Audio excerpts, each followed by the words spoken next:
Welcome, Gunrunner.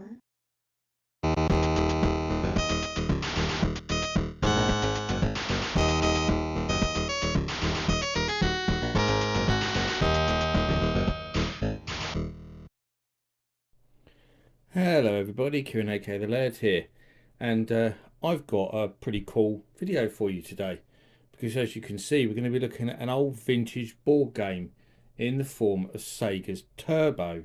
Now those who've been watching my channel for a long time may remember me looking at a vintage Pac-Man board game by MB, which is actually part of the same series as this. MB created a whole range of these board games based on famous arcade games. There was Pac-Man, there was Donkey Kong, there was Berserk, Frogger, this one Turbo. So there's a big whole range of different ones that they did. Some are harder to find than others. Like the Berserk one seems to be quite hard to find. The Donkey Kong one seems to be quite hard to find. This one's not easy to find. The most common one is easily Pac-Man. That's probably the most popular one, I assume.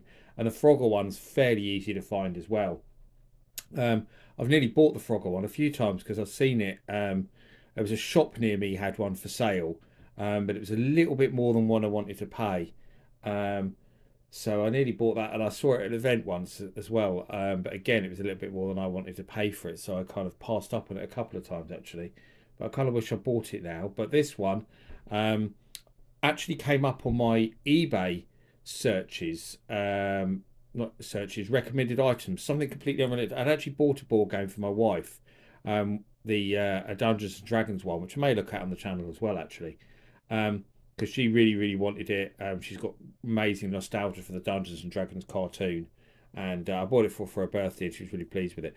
And then it suggested this one to me, and I thought, wow, Turbo, yes, got to get it.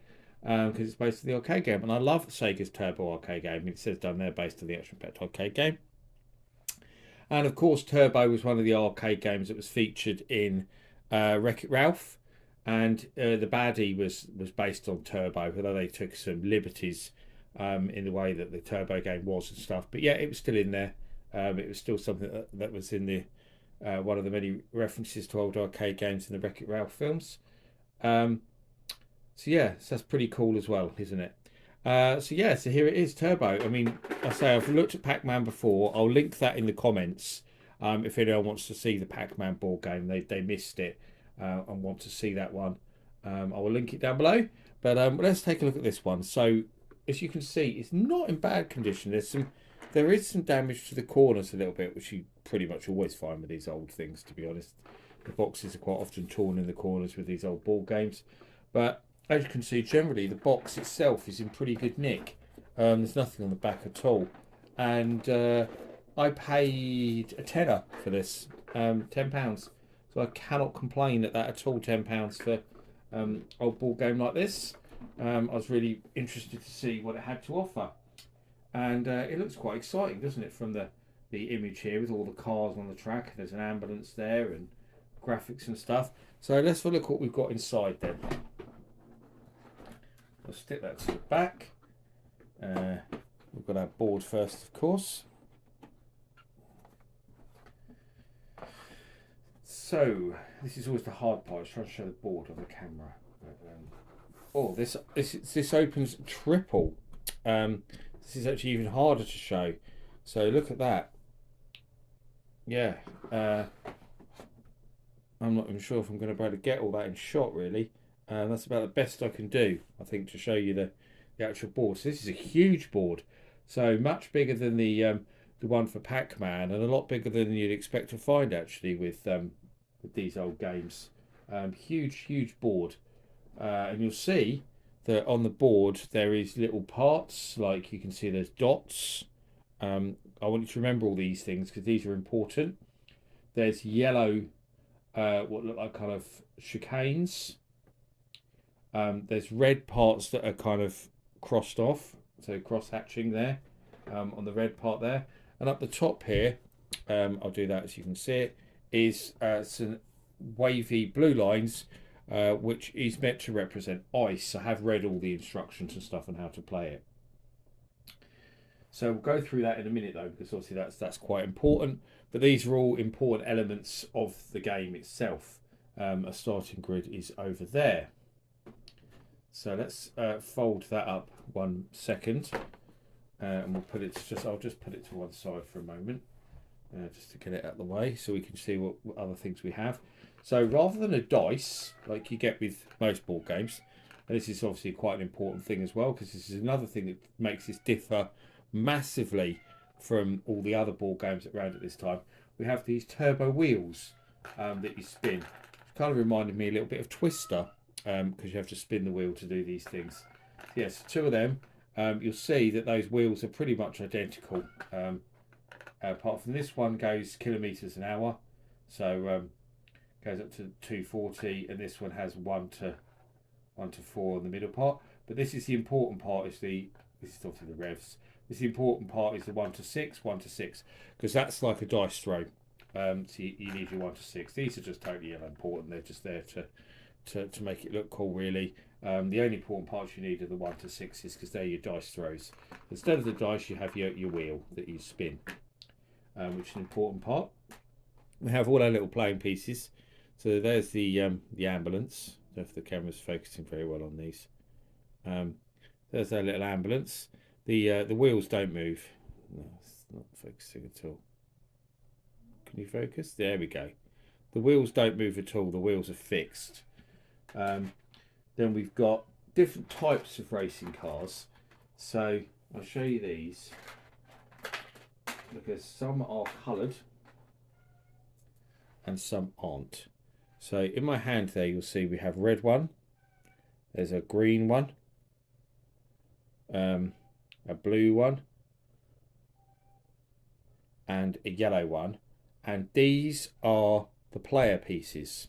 So these are what your players move around the board. And then we have loads of these grey ones. And these are placed on the board. You know where we saw those dots on the actual board itself? They're placed on those dots. So they're important. And the ambulance obviously has a specific place, which you probably saw on the board as well.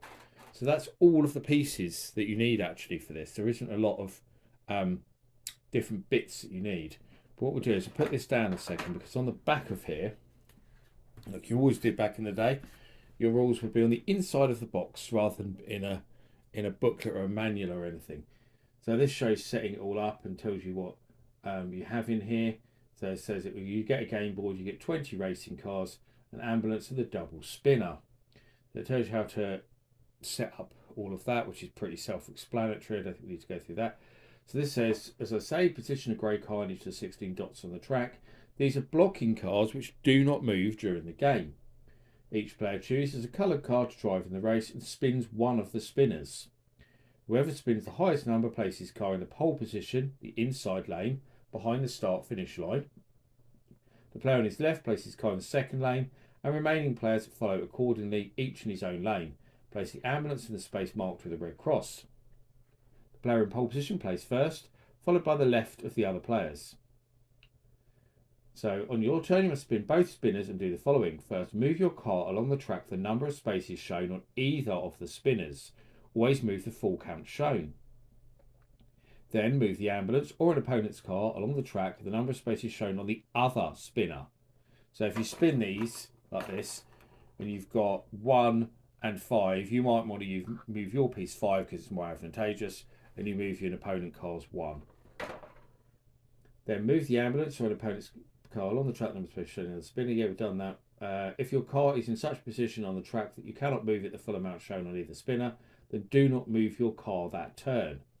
However, you must still move the ambulance or an opponent's car the full amount shown on either spinner. Remember that part because it's important.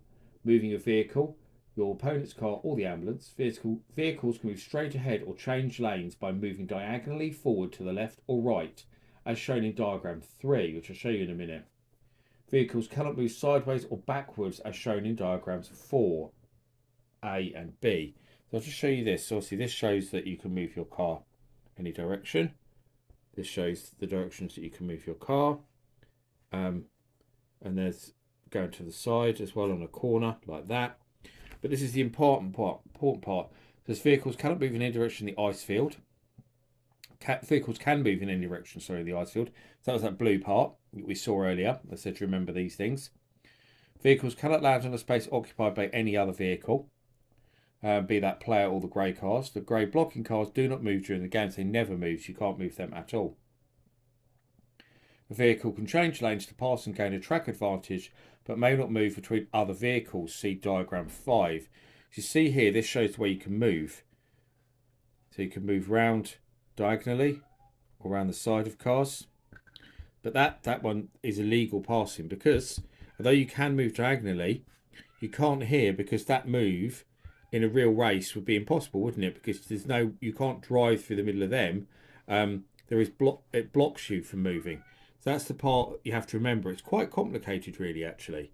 And I mean, I was going to say, I think this is probably the reason why Turbo isn't so well known as some of the other games and wasn't as successful, because I think, actually, from reading these rules, I had to read them several times. It's actually very complicated, and I can imagine lots of players forgetting this stuff while they're playing, cheating, and causing lots of arguments, especially over this diagonal passing thing.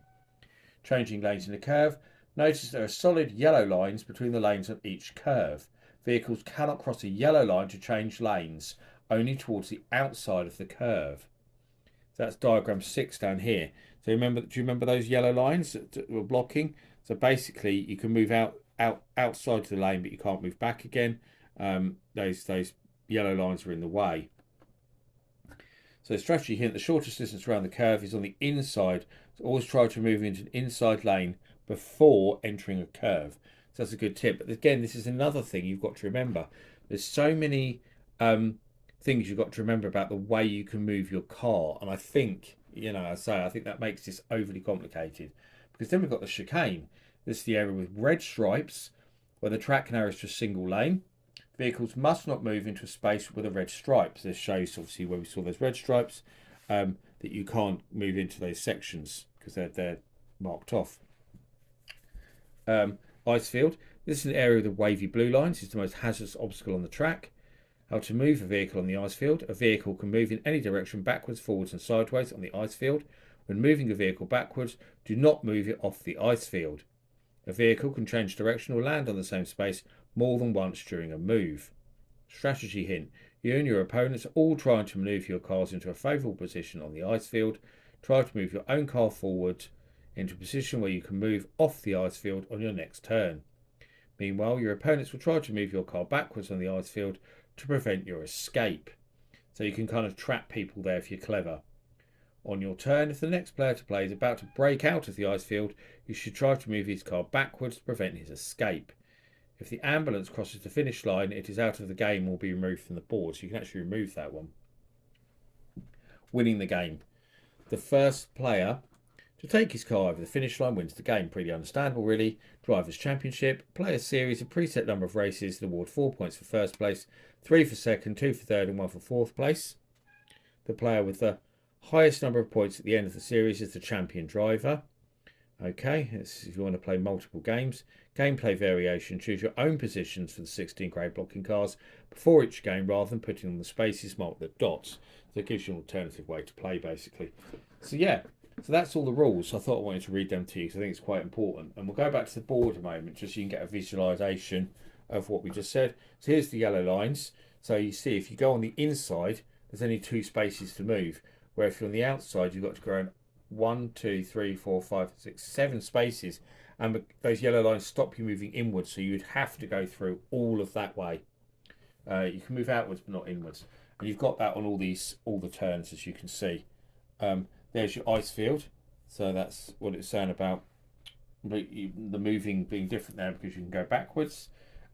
Here's the chicane here, so obviously here you have to make sure you move through these 2 spaces. So if someone's got their car there, it's going to completely block you from moving and you won't be able to progress until they do.